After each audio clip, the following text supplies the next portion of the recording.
একদমই নয়, এই গাছটি দেখে একদমই গোলাপ গাছ ভাবতে যাবেন না, মানে এটা গোলাপ ফুলের গাছ ভাবতে যাবেন না। একদমই দেখতে পাচ্ছেন, কিন্তু দেখলেই কিন্তু মনে হবে যে আপনাদের গোলাপ ফুলের গাছ, এবং এতে কাঁটা আছে সেই গোলাপ ফুলের মতো, পাতাও গোলাপ ফুলের মতো। কিন্তু এটা একটি কাশ্মীরের জঙ্গলের মানে জঙ্গলি একটি ফল গাছ, এবং এই ফলটা খাওয়াও যায়। এই ফলগুলি আমি গাছ থেকে এখনই আপনাদেরকে পেড়ে খেয়ে দেখাবো। তো এবারে গাছ থেকে কিন্তু আমি ফলটা পেড়ে নেওয়ার চেষ্টা করবো এখান থেকে। এই যে দেখতে পাচ্ছ ফল, আর এখান থেকে আমি ফলটা পেড়ে নিলাম।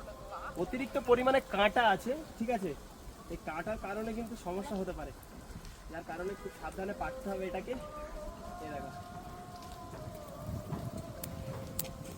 এই দেখো পেড়ে নিয়েছি ফল।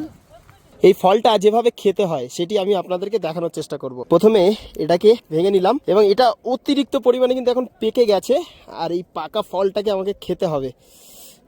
এই দেখো কত সুন্দর লাগে, এটা টেস্ট ও আমি আপনাদেরকে বলবো। প্রথমে ছাড়িয়ে নিই ভালো করে, এই দানাগুলো ফেলে দিতে হয়। এই দানাগুলো ফেলে দিলাম, ফেলে দেওয়ার পর এখন এটা খাওয়ার উপযুক্ত। আরও এখান থেকে ছাড়িয়ে নেবো। প্রথমে আমি, সত্যি খুবই ভালো লাগছে এই ফলটি দেখতে, যতটা সুন্দর, আর গোলাপ গাছের মতো কাঁটা এবং গোলাপ গাছের মতো পাতা, সত্যি খুবই অসাধারণ।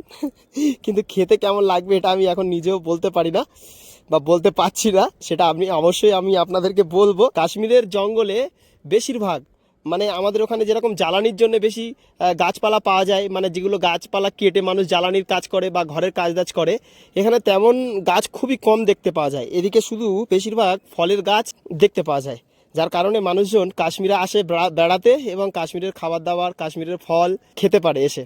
আর সত্যি খুবই ভালো, কাশ্মীরের মানুষজন অনেকটাই সুন্দর, তাদের কথাবার্তা, তাদের ব্যবহার আচার। আর আপনি যদি চান তো কাশ্মীরের গ্রাম্য এলাকা পরিবেশ আপনি চাইলে ঘুরে দেখতে পারেন, সেটা আশা রাখছি যে আপনাদের কাছে ভালো মনে হবে। তো চলো, আমি ফলটা প্রায় ছাড়িয়ে এনেছি, ছাড়িয়ে নিলাম এখান থেকে। আর একটা পড়ে গেল, যা, ঠিক আছে, ফল ছাড়িয়ে নিলাম এখান থেকে। আশা রাখছি যে ভালো লাগবে খেতে। কাঁটা কাঁটা ভর্তি আছে এতে, প্রথমে আমার হাত ধুয়ে নিতে হবে। দেখতে পাচ্ছ, দেখো ছাড়ানো কমপ্লিট, মানে এমনভাবে ছাড়িয়ে নিতে হবে। চলো খেয়ে দেখা যাক কেমন লাগে। বিসমিল্লাহ। সত্যি ফলটা খুব ভালো, টক আর মানে টকটা একটু কম, মিষ্টিটা একটু বেশি, মানে টক মিষ্টি পাইল মিক্সিং, খুব ভালো লাগলো ফলটি খেতে। আর আপনারা যদি কাশ্মীরে আসেন অবশ্যই এই ফল একবার দেখতে পেলে ট্রাই করবেন। মানে গোলাপ ফুলের মতো কাঁটা, গোলাপ ফুলের মতো পাতা, কিন্তু ফলটা এমন।